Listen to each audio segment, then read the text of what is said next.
Nightline was the dream job because you literally got to follow your curiosity. I remember the first night that I was anchoring Nightline. I was nervous. It was Nightline.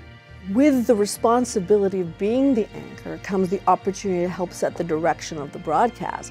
There was a time the people at the top of their profession, in newspapers, in magazines, on radio, on television, were trusted.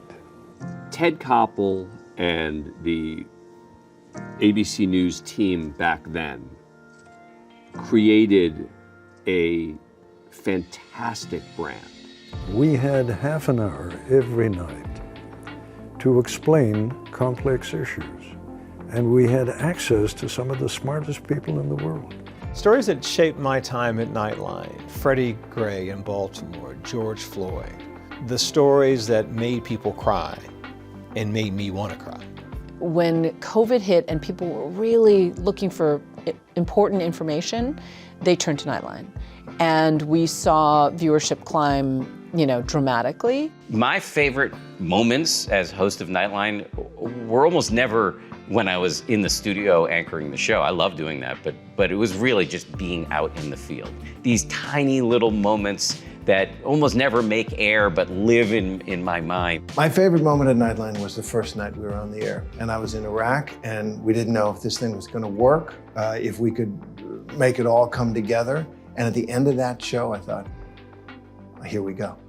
The guiding principle was to provide a broadcast that every night would give the American public the information they needed to have. Nightline gave me the opportunity to work with the most diverse, the most talented group of journalists I've ever worked with in my 42 years in television. How do we maintain this brand, but also evolve it? We're drinking from a fire hose of information that just wasn't available when this show was first born.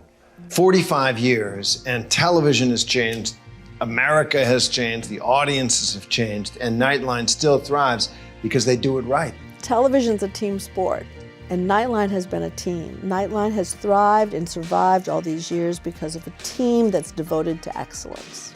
We call each other fam sometimes here, meaning family, and sometimes it feels like that. And at the end of the day, at Nightline, we're all storytellers.